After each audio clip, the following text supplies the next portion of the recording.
Assalamualaikum warahmatullahi wabarakatuh. Sahabat-sahabat semua, apa kabar? Hari ini tema fokus on you, memperkuat pengaruh dalam diri. Kadang hidup kita lelah, tidak selalu karena persoalan hidup atau pekerjaan kita yang menumpuk. Kadang semua karena fokus kita yang tercerai-berai atau fokus kita yang salah arah.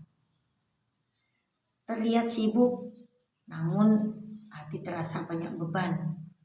Pikiran penuh, tenaga terkuras habis. Kadang hasil tidak sesuai dengan tenaga yang kita keluarkan.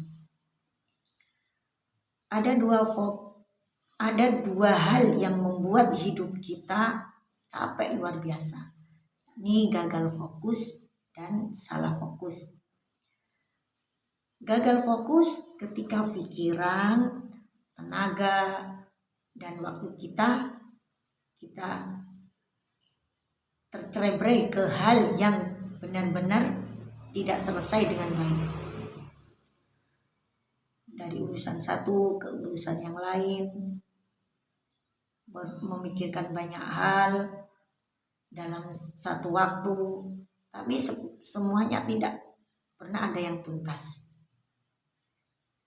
Sibuk sih, tapi tak produktif.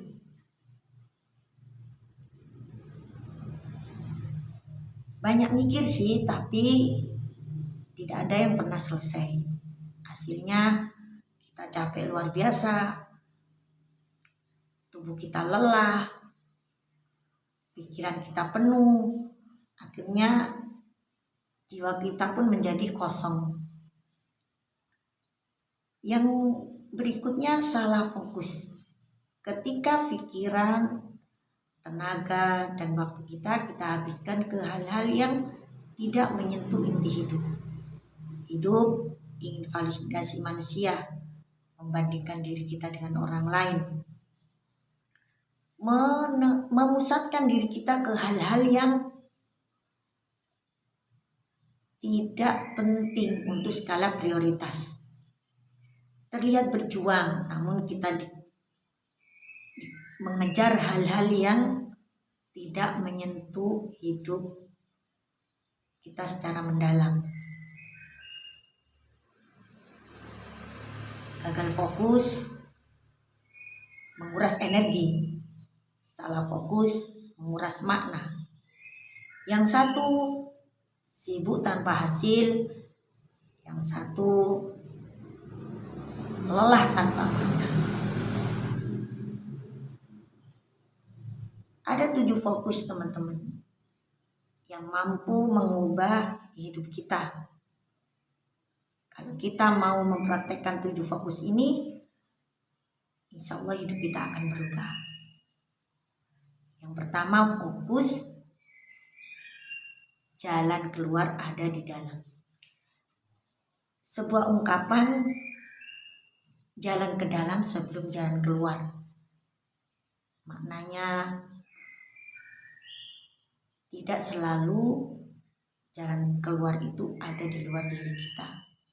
Kadang semua berawal dari diri kita sendiri. Dari diri yang mau menerima, dari pikiran yang mau ditata, dari penerimaan diri atas kekurangan kita, dari keberanian untuk bangkit kembali dari segala kelelahan hidup kita. Kalau semua mau ditata dengan baik, maka tatalah itu semua. Maka perlahan, jika kita memandang suatu masalah dengan berpikir jernih, inner game kita telah tertata baik, maka kita akan menemukan jalan keluar dengan mudah. Yang kedua, fokus mengubah diri.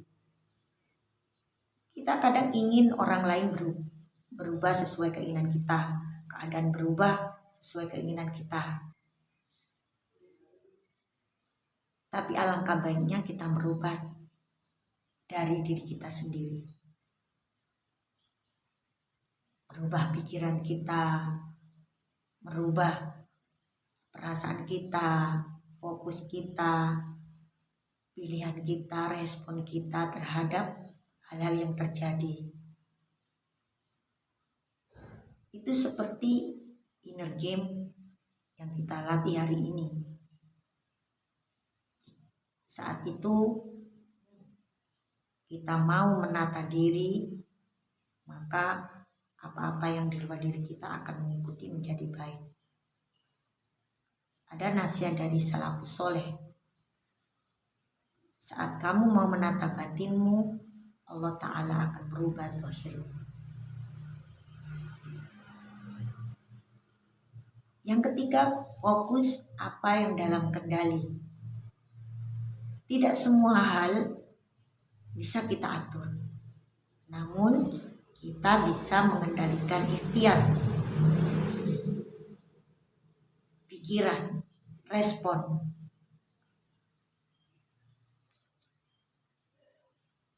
Perilaku.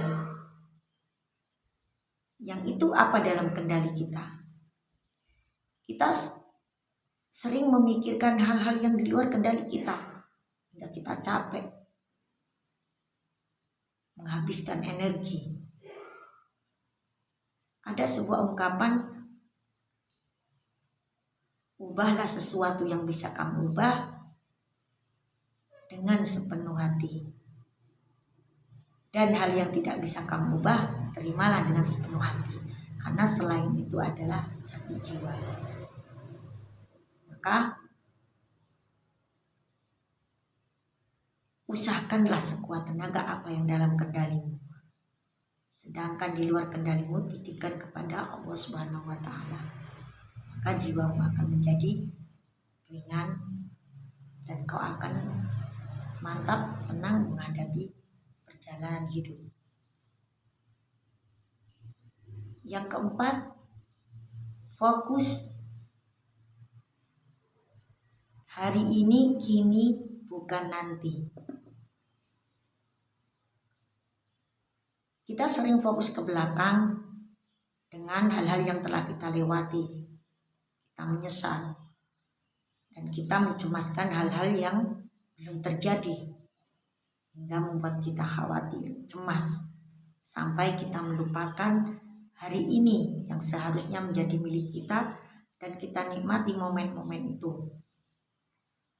Bahkan terkadang membuat kita tidak mau mengawali hal-hal baik, selalu tertunda hanya karena kita memikirkan sesuatu yang tidak seharusnya kita pikirkan.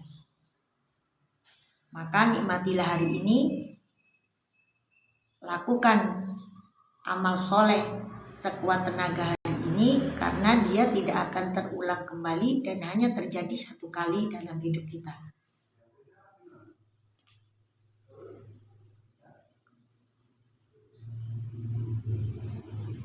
Yang kelima, fokus bersyukur. Setiap nafas yang kita hembus adalah bentuk cintanya Allah kepada hamba-hambanya. Kenikmatan terbesar manusia adalah bernapas dan sujud.